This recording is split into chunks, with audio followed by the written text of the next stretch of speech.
Thanks for joining us for City Council Comments. I'm Steve Erickson along with Mayor Jerry Cook. Today we're talking about the November 4th and the November 18th City Council meetings. Thanks for coming in today. Thanks for having me. It's hard to believe. I feel like we got only 2 meetings left this year. This end of this year is going fast. Time is speeding up, I swear. I mean, all of a sudden it's like next week is Thanksgiving. Next week, blink, it'll be Christmas. Blink, I'm going to stop now. Maybe it's weird because, I mean, we've had relatively nice weather, so like we haven't had the cold that seems like, oh, Thanksgiving should be here. So no, the ground's not frozen yet. Yeah. You know, all the ice fishermen are frustrated, I'm sure. Yeah. You know, as they sit around waiting for the water to get hard. Yes. But, yeah. It's supposed to be fairly nice through the end of November, I think, and then it looked like there was maybe a cold spell coming to the very end of November and early December. So I don't know. We'll deal with whatever comes. Reality will be here before we know it, I'm sure. Yeah. All right. Well, again, thanks for coming in today. We want to talk about our 2 meetings, which were both relatively quick. Didn't have a whole lot, but we'll jump into things here. One of the first items on our November 18th meeting was a proclamation declaring Small Business Saturday. Yeah. This is right in line with Thanksgiving and the holiday shopping season. Yeah, this is part of a national push, and we've participated in this for many, many years now. Yeah. And it's just to promote our local businesses. Mm-hmm. You know, you got the Black Friday that all the big stores participate in. Mm-hmm. You got the Cyber Monday, you know, but they're trying to keep the dollars local. You know, when you spend money at our local places, that money stays in town too, for the most part. Whereas when you buy things online, only the product shows up here. Yeah. You know, the money doesn't. Yep. So really encourage folks to get out, support our local businesses, and to that end, we proclaimed it Small Business Saturday. That's that Saturday, the Saturday after Thanksgiving, the day after Black Friday, before you get to Cyber Monday. All right. So it would be Saturday, November 29th, it looks like. Thanks. Late this year, but if you don't know, I mean, there are quite a few businesses in town. I know we do have some maps online and some business things, so you can go to the website, coonrapidsmn.gov/mapit. We'll bring you to some of our maps, and you can see our business maps and check out some other videos we've done on some of the businesses in the area and kind of find out maybe where some of the small businesses are. Yeah, absolutely. Right. Council reintroduced and adopted ordinances amending City Code. This is chapters 13-200, 300, 400, 500, 600. This is all City Code, and it sounds like we're kind of cleaning up some language and doing some housekeeping. You know, when you've got so many ordinances, you know, you just have to be strategic and work your way through them. Mm-hmm. And we cleaned up some code enforcement things in a previous item, and now we're cleaning up a lot of the things with the municipal water, cleaning up, you know, who can have wells, which is, you know, really nobody anymore. Yeah. You know, if you've got a well, great, you can keep your well, but if it stops working, you know, now you're gonna have to hook up to city water, unless you have, and you're in, I'm sure we have someplace, but I don't even know where it would be that it's not available. Yeah. Because the few that we had were up on Main Street, and I think we've purchased all those now. But just cleaning it up and cleaning up the, every year we have the regular water sprinkling ban, and if it gets super dry, we need to be able to call a ban on all watering. You know, so that's just cleaned all those little rules up and clarified, you know, that the DNR is actually who's in charge of the surface water in the area. We're only in charge of the municipal water, and anyway. Okay. So some housekeeping and some cleaning up of language, it looks like. There. Yeah. All right. Moving to new business, we had an item there where Council approved a joint powers agreement for a signal reconstruction project and ADA improvements. This is going to be at Northdale Boulevard and Raven Street, right kind of where the high school and middle school are. Right. And because of that, this is going to be done next summer when school gets out, because they're going to need to close that intersection down. So as Councilmember Geisler was talking about summer sports, so all the summer activities, cars are going to have to come in off of Hanson and access Raven from, 115th, I think, or something. But that'll be nice to get that lights down, to get the new intersection done. They're going to clean up the, right now when you're going west on Northdale Boulevard, you know, you've got, it's 4 lanes by Cub there and Chipotle and everything. And then all of a sudden you're on the inside lane and it turns into a left turn lane. Well, those of us that drive it all the time are used to that. But you just know if you're in the right lane, if there's a car over there, there's about a 50% chance he's just going to come in on you because he's going to panic when he sees he's in the left turn lane. Yeah. So they're going to clean that up. Yeah. I'm looking forward to it. It'll be nice. Okay, and then do some markings, I think, for the school, the safe routes to school and different things too. Yeah. Well, I think that's still a pretty busy crossing there for students. Yeah. So. Yeah, because they either need to go to the light or the crosswalk. Yeah. Okay, so that project will be happening in the summer of 26. Council introduced an ordinance or several ordinances amending Chapter 6-501 of City Code, non-domestic animals, repealing Chapter 6-700, chickens, and amending 6-700, domesticated birds. Yeah. Lots of words in some of these this time. Yeah, and again, this was a combination of cleaning things up, and we're not eliminating chickens. Okay. We're switching the language from chickens to domestic birds. Okay. Because we had folks that would like to have ducks, and there are domestic ducks. So we've expanded it. We're adding ducks, and quail? I don't. If you're interested in domestic birds, check out the ordinance. Yes, because there's been some changes. Yeah. Plus, we had a lot of different discussions about a lot of different animals, and we kind of tightened it up a little bit. Okay. But and we expanded it. Right now, if you're licensed for chickens, and you have to be licensed, you can have 4, no roosters, and we've expanded it now to up to 6. Okay. Still no roosters, and it's the same with the ducks and was it quail? Whatever else we added. Well, this will be back to us because it actually is just an introduction, so you do have to formally adopt this at probably the next council meeting. Oh, good. Whoever you talk to in December, get the information from them. So I'll ask the same question in December. Yeah, there you go. There you go. All right. Like I said, pretty short meeting. That was all we had to talk about on our November 18th meeting. Moving back now to the first of the month, we had our meeting at actually an hour later than normal at 8 o'clock due to the school district election. We can't have a meeting basically when the polls are open, and they are open till 8 p.m. Right. So we had a meeting at 8 o'clock, again, relatively short, but we did have some students with us that stayed up to come in a little late. This was a DECA Week proclamation. Yeah.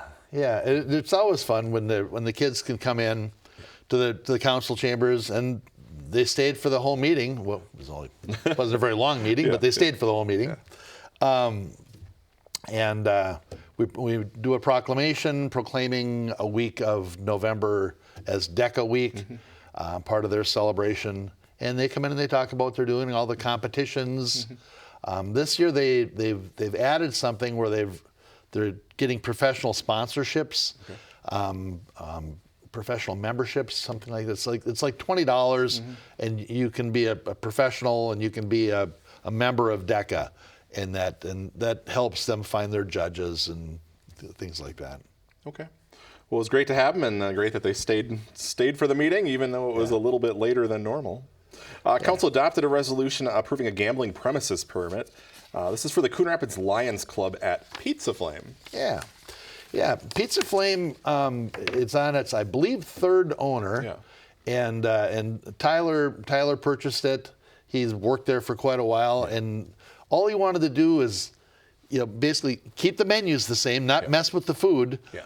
But kind of bring it back to some of its old glory. Yeah. It's open more hours, brought back the beer and things.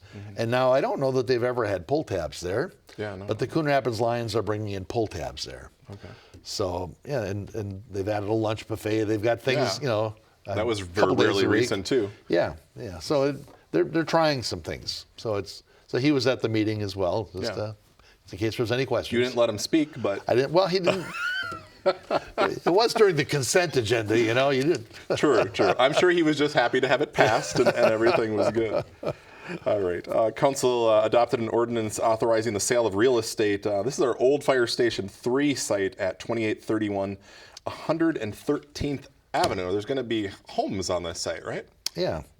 And I actually heard from some folks that were interested, and it's like, you sold an old fire station for $303,000, whatever it was. Yeah. It's like I would have bought that. I would have used it for this or that. Yeah. Well, the reason we sell it for that is because we don't think the building is necessarily the highest and best use of that property.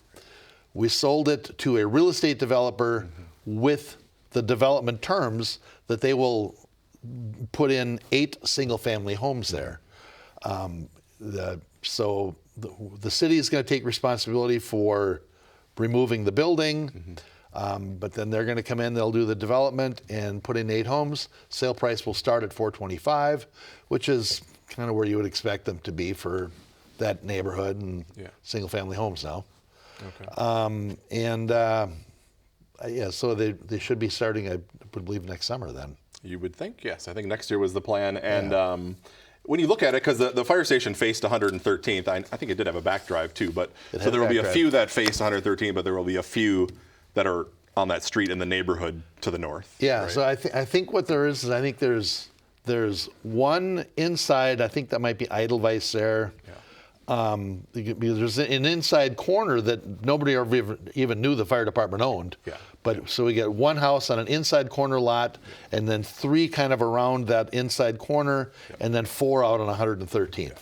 So it should be very nice and all probably owner occupied. You know, if somebody wants to buy one and rent it out, that's up to them. But it's hard to believe too when I think about it. The fire station, they've almost been moved for 2 years now, because they moved in January of 24. So we're coming up. We're coming up on 2 years already. So nice to see something moving forward on that site. Yeah. All right. Again, that was a fairly short meeting too. It looks like about 48 minutes. That's about all we had. But we did want to recognize one thing, and it's actually someone you've seen on CTN. Our own multimedia journalist Steve Antis announced his retirement. So our city manager made a mention of that during other business of the meeting. Yeah, you want to talk about shocked. You know, it was like during other business, Mr. Stemwedel just says, well, I should mention that Steve Antis is retiring. And it's like, what? He's just been a fixture around here. Steve grew up here in Coon Rapids. I just known the family, and it was kind of a shock. But 30 years here, so he helped with meetings and all sorts of things, stories that you saw in the air and all that. So he certainly will be missed. But Matt wanted to wish him well and in his retirement and future endeavors. Absolutely. Just a complete professional, class act. And he will definitely be missed, but all the best to him in his retirement. Yeah, nice guy. I don't know if he ever got mad at anybody. Very nice guy. All right. That's all we had from our November 4th meeting that we wanted to talk about. We've got a couple other things here. I know one big thing you've probably been hearing some stuff about is our Highway 10 construction project, that third lane project that's been going on since spring. They're pretty much done. There'll be some finishing touches, but they're planning to open it up here on Friday. It will be November 21st by the end of the day to the 3 lanes in both directions. So that's exciting after a long summer of construction.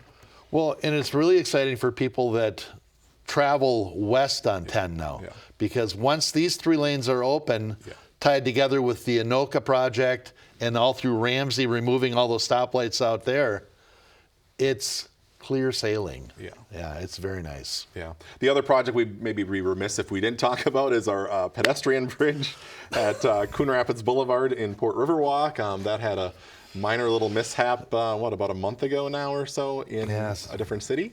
Yeah, it shouldn't have been in that city. Right. We're not sure why it was there. Right. When I talked to MnDOT that afternoon, he showed me the email that says the driver missed his turn by 5 miles. Unfortunately. So hauling a section of key piece of our component of our pedestrian bridge, it was damaged. I'm sure they were all queued up from building it, so they were able to build. They're building another one, but it's not going to be ready till Thanksgiving. Well, the contractor would still like to do the work this winter, except that involves pouring concrete once those spans go in. And you'd have to have some pretty nice weather to be able to pour concrete out in the middle of the air like that. Yeah. Well, who knows with the weather we've had? Maybe it could happen. We'll see. So what we did is that the action we took as a council is we kicked out the substantial completion date to next year. It was supposed to be substantially completed at the end of this year, and now it's substantially completed by, I think, June 30th or something. Give them time to get it going next spring and get it done. But All right, we'll see what happens if they're able to do anything over the winter. Otherwise, yeah, in the spring. So we'll know more here in the next few months. It's going to be there a really long time. There's no point in messing with it. You know? I mean, it is. Let's just do it right. Yeah, exactly. All right, the other thing people probably been getting lately is their truth and taxation notice in the mail. Those come out usually before Thanksgiving, telling you what your proposed property taxes are for next year. So make people aware of that, and our truth and taxation hearing will be coming up at our first meeting in December, which is Tuesday, December 2nd at 7 p.m. Tuesday, December 2nd, yes. So this is when you come and talk to us kind of macro. You know, this is when if you have an issue with how we are spending the money. Yeah, about the budget. About the budget. This is when you can come and talk to us about that. This is not the meeting where you come and talk to us about the value of your home or just the fact that your property taxes went up. All of our property taxes went up because everybody went up. The Anoka County went up, and unfortunately, that's just the way things are going. You know, it's a lot of personnel costs that have gone up. Just the cost of everything has gone up. So. But at any rate, this is the meeting where you can come and talk to us about the budget. This is not the meeting where you come and talk about the value of your home. That's next spring. Yeah, so when you actually get your actual bill to pay next year, there's usually that sheet attached that shows you what your new value is for taxes payable the following year. Right. Because there's always this 1 year kind of behind. So you'll see then, and then there is a meeting in April usually where people can contest their value. But we say that, but it's always good. You just can call the assessing department anytime before that, and I hear them over there on the phone because I have a desk over by them explaining things to people a lot, and usually they come to agreement or an understanding through that phone call. Any time of the year, you can call our assessor if you are questioning the value of your home, and it's very informative, and you are welcome to look at what they've done, their homework. So. All right. Well, we did talk about earlier, we're getting into the holiday season here, and the season of giving kickoff is coming up here. The police and fire departments are collecting this Sunday, November 23rd from 4 to 7 p.m. I believe it's here at City Hall. But there is information on both of their Facebook pages about that event. So they're doing a little kickoff event to try to collect some stuff for the agencies that we do, the ACBC Food Shelf, I know Toys for Joy, and I think they're also doing Toys for Tots, the Alexandra House, and Granny's Closet. So this is the bins we usually have out in front at City Hall in the lobby. There will be bins again this season, so you can start putting stuff in there, either bring stuff to the kickoff or starting the Monday, November 24th through December 15th, those collection bins will be there. So if anybody's interested in donating to any of those causes, they can bring in donations. Nice. Yeah. And then we got our big event of the year coming up, right? Or our last big event of the year in December. Our last big community event is Saturday, December 13th. It is the tree lighting. The tree lighting, and the tree has already been harvested, so to speak, and planted. Still got a little, they're doing a little filler work on it yet. They just put it up yesterday, or was it Tuesday maybe? Tuesday morning. 18th, it's coming up Saturday, December 13th, 3:30 to 6 at Boulevard Plaza, which is the park right next to the Ice Center. It's where we have the 4th of July celebration. And what we try to do is make this a family event where you don't even need your wallet, really. We give out cookies, we give out hot chocolate. Santa is there. You can free photos. Yep. And you're welcome to take your own photos as you're in there. There's a big heated tent. Kids can write letters to Santa. They can decorate ornaments. They're doing ornament making. It's just it's very nice. We roll the big stage in there if the weather permits, and live music and then the big fireworks at the end. It's just a Hallmark evening, Courier and Ives, however you want to describe it. And when the tree lights up, then those fireworks, and it's not like 30 seconds of fireworks. It's like 5 minutes. Pretty soon that'll be longer than the 4th of July celebration. Oh, I don't think so. But there's a lot of people from other communities that go, this is bigger than our 4th of July. So a lot of fun. We hope to see you all out there. Yeah, Saturday, December 13th. Mark your calendar. 3:30 to 6 with the countdown to the tree lighting at 5:30. Yeah. All right, that's all I got. Is there anything else you want to? I think that's all I've got too. All right. Well, again, appreciate you coming in today to talk to us. Thank you at home for watching, and we'll see you back here again after our last 2 meetings of the year in December.